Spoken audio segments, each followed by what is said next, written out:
प्रिय विद्यार्थियों, मैं ये समझता हूँ कि वस्तुनिष्ठता के जो पिछला जो मैंने वीडियो आपको डाला है, इसके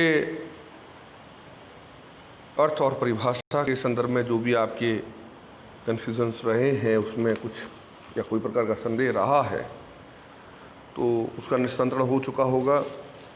अभी भी आपको कोई इसमें समस्या या कोई संदेह लगता है कि वस्तुनिष्ठता बेसिकली है क्या और किस रूप में इसको लेना चाहिए, और सामाजिक अनुसंधान में वस्तुनिष्ठता का क्या महत्व है, इस बात पर अब हम चर्चा अपने अगले विषय के रूप में आज के इस वीडियो में करेंगे। अभी तक आपको इतना तो समझ में आ गया कि वस्तुनिष्ठता सामाजिक अनुसंधान या किसी भी अनुसंधान में निष्पक्ष रहकर घटनाओं को उनके यथार्थ रूप में देखना और ठीक उसी रूप में उसका चित्रण कर देना ही वस्तुनिष्ठता, यानी कि जो जैसा हमें दिखाई देता है, जो जैसे हमें हमारे सामने परिलक्षित होता है तथ्यों के आधार पर, उनको उसी रूप में चित्रण करना, उसी रूप में उसको प्रस्तुत करना, उसी रूप में उसको बताना, यही वस्तुनिष्ठता है। और इसी से अध्ययन की हमारी जो प्रणाली है उसमें सुधार होगा और हमारा जो अध्ययन है वो वैज्ञानिक होगा। आज हम बात करेंगे इस वैज्ञानिक अध्ययन की क्या आवश्यकता है, उसका वस्तुनिष्ठता का महत्व क्या है। अक्सर आप देखते होंगे फिल्मों में कई बार इस तरह के सीन आते हैं, फिल्मों में, हमारी हिंदी फिल्मों में विशेष तौर पर, जिसमें वो कहते हैं कि भाई कोर्ट जो है, अदालत में जो है केवल सबूतों के आधार पर इंसाफ करती है, भावनाओं के आधार पर नहीं करती है, या जो उनको पता है नहीं पता है, आप जो भी है उसको साबित करें। इस पर बहुत बहस होती है कि वो सही तरीका है या नहीं है, जो भी है, लेकिन सबसे बेहतरीन तरीका यही है कि किसी भी चीज़ को अगर सही रूप में हमें समझना है तो जो जैसा हमें दिखाई देता है उसको उसी रूप में देखना, उसी रूप में समझना और उसी रूप में उसको बताना, तभी हम उसको सही रूप में वैज्ञानिक चिंतन या वस्तुनिष्ठता हम कह सकते हैं। और उसी आधार पर हमारा अध्ययन भी जो होगा वो वैज्ञानिक होगा। जहाँ हमने अपनी इच्छाओं का समावेश कर दिया, जहाँ हमने अपने मनोभावों का समावेश कर दिया, वहाँ पर कहीं पर भी जो है हमारा अध्ययन जो है हाथों हाथ, वहाँ पर हमारा अध्ययन जो है वो गलत हो जाएगा और हमारा जो अध्ययन है वह वैज्ञानिक अध्ययन के अंतर्गत नहीं आएगा। इसलिए अपने मनोभावों को उसको दूर रखते हुए जो जैसा है उसको उसी रूप में बताना है। और इसका मैंने आपको बताया भी, ये जो लास्ट की दो लाइनें हैं, निष्पक्ष रहकर घटनाओं को उनके यथार्थ रूप में देखना और ठीक उसी रूप में उनका चित्रण कर देना ही वस्तुनिष्ठता है। तो कुल मिलाकर वस्तुनिष्ठता तो स्पष्ट हो जाती है। अब हम इसकी महत्व की बात करें, इसके विशेषताओं की विशेष तौर पर हम इसकी बात करें, आवश्यकता क्यों है, इसलिए तो इसमें सबसे पहला जो हमारा बिंदु है वो बिंदु क्या है, समाजशास्त्रीय अध्ययनों को वैज्ञानिक बनाने हेतु बहुत ही आवश्यक है। यानी कि समाज वैज्ञानिक जो समाजशास्त्रीय अध्ययन करते हैं विशेष तौर पर, क्योंकि समाजशास्त्र में हम मानव समाज का अध्ययन करते हैं और मानव समाज का अध्ययन करते वक्त हम उससे कहीं ना कहीं एक मानव होने के नाते, एक इंसान होने के नाते प्रभावित हो सकते हैं। अब मैं हमेशा इस बात को कहता हूं, प्रभावित होना दोनों ही रूपों में हो सकता है। हो सकता है उनका व्यवहार हमारे प्रति इतना अच्छा हो कि हम उनसे इतना, या उनकी संस्कृति इतनी उन्नत हो कि हम उनसे इतना प्रभावित हो जाएं सकारात्मक रूप से कि उनकी खूब तारीफें करें। और कई बार ऐसा होता है कि वो हमारे साथ में अच्छा व्यवहार नहीं करते, उनका इस तरह का वो दुर्व्यवहार होता है या ढंग से वो बात नहीं करते हैं, या जिस समाज में हम अध्ययन करने जाते हैं वहाँ पर उनका हमारे प्रति एक अलग से उनका एक रूखा स्वभाव होता है, हमें उनके प्रति वो चिढ़ हो जाती है और फिर हम अपने अध्ययन में उसी रूप में उसका अध्ययन करते हैं, उनके बारे में चित्रण करते हैं। तो सकारात्मक रूप से और नकारात्मक रूप से दोनों ही रूपों में हमें अपने प्रभावों, अपने मनोभावों, अपने विचारों को उसमें नहीं रखना है,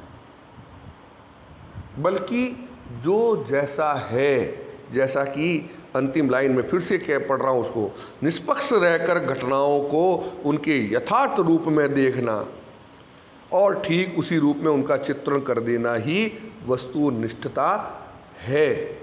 यानी कि जो जैसा घटित हो रहा है, जो जैसी घटना है, जिस प्रकार के तथ्य हमें मिले हैं संकलन के माध्यम से, विभिन्न तथ्य जो हमने देख रहे हैं, जो जैसा है उसको उसी रूप में बोल देना ही वस्तुनिष्ठता है।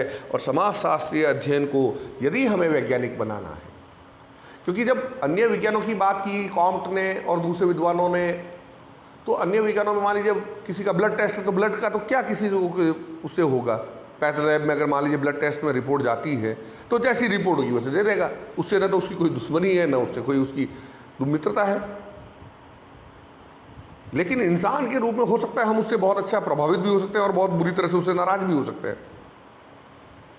तो वहां हमें अध्ययन के समय यह विशेष ध्यान रखना पड़ेगा कहीं हमारे मनोभाव हमारे विचार तो कहीं सम्मिलित नहीं हो गए।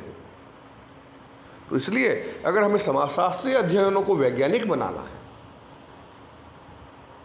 कि जिस प्रकार से विज्ञान की बातें सार्वभौमिक होती है और सभी जगह पर समान रूप से मानी जाती है, उसी प्रकार से हम समाजशास्त्र को भी ऐसा अध्ययन बनाना चाहते हैं, समाजशास्त्र को भी उसी रूप में हम करना चाहते हैं। तब हमें उसके ऊपर भी विशेष ध्यान रखना पड़ेगा और जो जैसा दिखाई देता है उसको जो जैसा दिखाई देता है उसको उसी रूप में हमें लेना है और उसी रूप में उसको प्रस्तुत करना है। तभी हमारे अध्ययन में वैज्ञानिकता आएगी, तभी हमारे अध्ययन में वस्तुनिष्ठता बन पाएगी। तो पहला इसका बिंदु तो ये हो गया। दूसरा बिंदु है वैज्ञानिक पद्धति के सफल प्रयोग हेतु। वैज्ञानिक पद्धति यानी कि अध्ययन करने की जो हमारा तरीका है, अगर उसको हमें सफल बनाना है, अगर हमें उसमें आगे बढ़ना है और उसको सही रूप में प्रस्तुत करना है, तो हमारी पद्धति तभी सफल होगी जबकि हम अपने मनोभावों को और अपने विचारों को प्रकट नहीं करेंगे। जैसे मान लीजिए किसी आदमी ने ब्लड टेस्ट करवाया, अब जो जैसा ब्लड एक रिपोर्ट लगाई, दूसरी जगह पे लगाई, तीसरी जगह पे लगाई, रिपोर्ट जो है अगर जहाँ पर 2-3-4 जगह पर रिपोर्ट अगर एक जैसी आती है, इसका मतलब ये है कि वो टेस्ट जो हुआ है वो सही हुआ है। लेकिन ब्लड के संदर्भ में तो हमारी उससे न तो कोई मित्रता है न कोई दुश्मनी है। लेकिन इंसान के रूप में, समाज के रूप में, हम किसी समूह का अध्ययन कर रहे हैं, समूह के रूप में हम उससे प्रभावित हैं या हम उससे नाराज हैं और हम अपने हिसाब से अपने मनोभाव डाल देते हैं, तो फिर हमारी जो अध्ययन की पद्धति है ना वही पूरी की पूरी फेल हो जाएगी। फिर कोई दूसरा व्यक्ति जाएगा तो उसके पास वो रिजल्ट थोड़ी आएगा, क्योंकि वो तो जैसा है वैसा रिजल्ट अध्ययन करेगा। या हो सकता है एक आदमी उससे प्रभावित है, बहुत खुश है, तो वो उस रूप में उसका अध्ययन कर रहा है, दूसरा उससे नाराज है तो वो अपने हिसाब से उसका अध्ययन कर रहा है, तो रिजल्ट एक जैसे नहीं होंगे। तो वैज्ञानिक पद्धति सफल कैसे हो सकती है?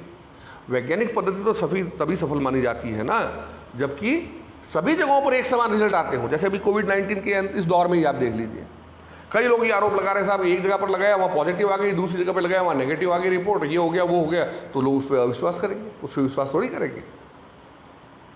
विश्वास कब करेंगे?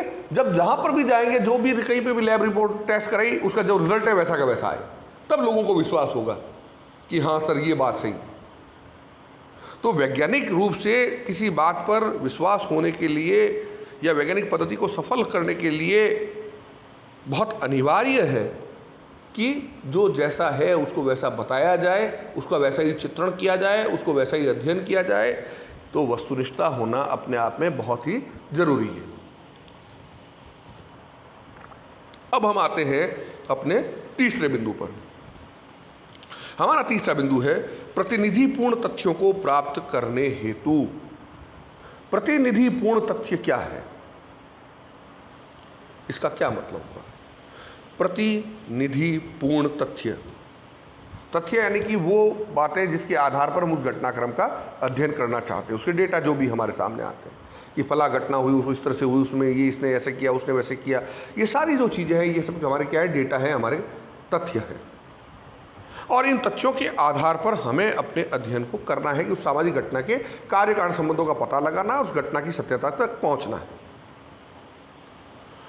अब ये जो घटनाक्रम घटित हुआ उसके जो विभिन्न तथ्य हैं, उनमें कई तथ्य तो ऐसे होते हैं जो सामान्य होते हैं, लेकिन बहुत से तथ्य ऐसे होते हैं जो बहुत सी बातों को प्रदर्शित करने में सक्षम होते हैं। एक प्रकार से उस तरह की घटनाओं का प्रतिनिधित्व करते हैं, उनका नेतृत्व करते हैं। ऐसी घटनाओं को प्रतिनिधिपूर्ण तथ्य कहते हैं। और स्पष्ट तौर पर मैं आपको उदाहरण देकर इसको समझाने का प्रयास करता हूं।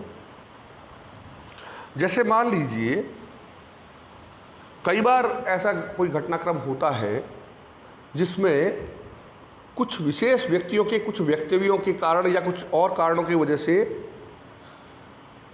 लोग उग्र हो जाते हैं या लोग उद्वेलित हो जाते हैं, या सकारात्मक रूप में देखें तो लोग जो है उससे प्रेरित हो जाते हैं और फिर वो इस प्रकार से काम करते हैं कि जिससे वो कार्य अच्छा सुचारू रूप से संपन्न हो पाए या उस काम में सफलता मिल जाए।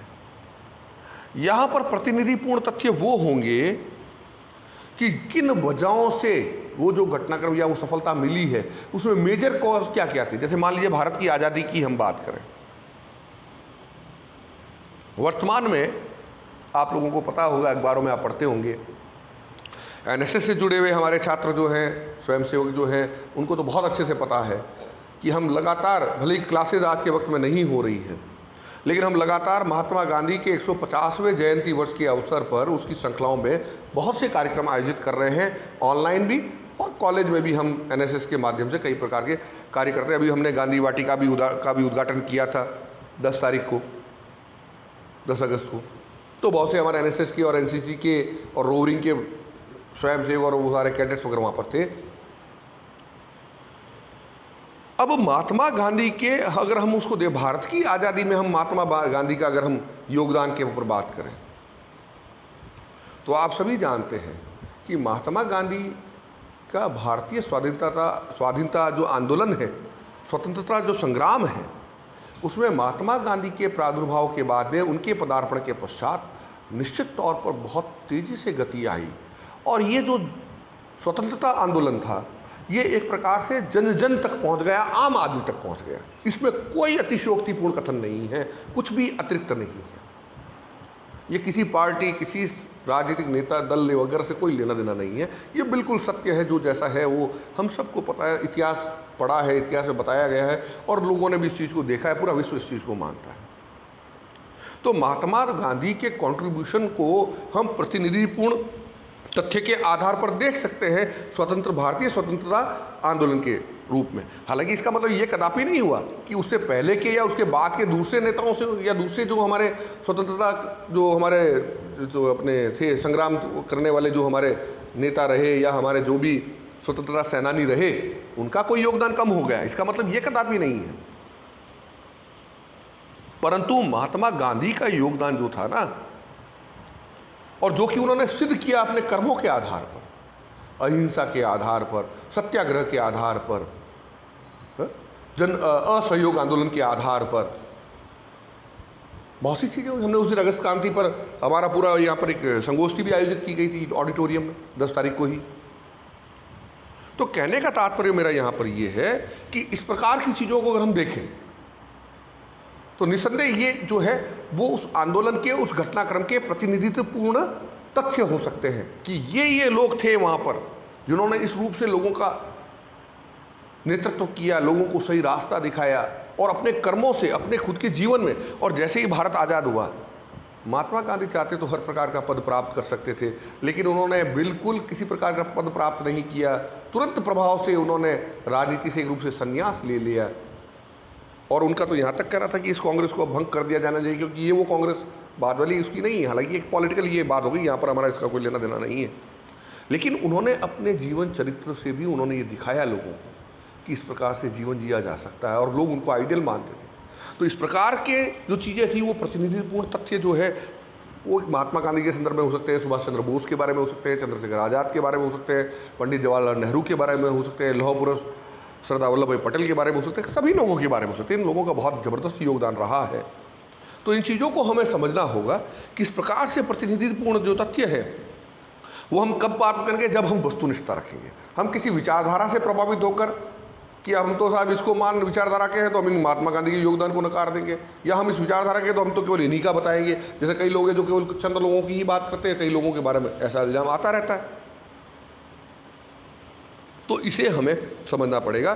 तो प्रतिनिधिपूर्ण जो तथ्य हैं, उन तथ्यों को प्राप्त करने में वैज्ञानिक अध्ययन के अंतर्गत वस्तुनिष्ठता अपने आप में बहुत ही महत्वपूर्ण, वस्तुनिष्ठता यानी कि ऑब्जेक्टिविटी बहुत ही महत्वपूर्ण है। इसको हमें यहाँ पर समझना पड़ेगा। चौथा है तथ्यों के सत्यापन हेतु आवश्यक। ये जो हमारा चौथा बिंदु है कि तथ्यों के सत्यापन हेतु हमने अध्ययन कर लिया, तथ्य एकत्रित किए, तथ्य एकत्रित करने के आधार पर वस्तुनिष्ठ होकर हमने अध्ययन कर लिया अंत में जाकर हमने निष्कर्ष निकाल दिया, निष्कर्ष निकाल कर हमने रख दिया। लेकिन अब इसको कौन मानेगा? आप कोई भी अगर संस्था भी कहती है, बड़े बड़े वैज्ञानिक जब बात कहते हैं तो कहते हैं नहीं सर इसको तो प्रूफ करके बताइए।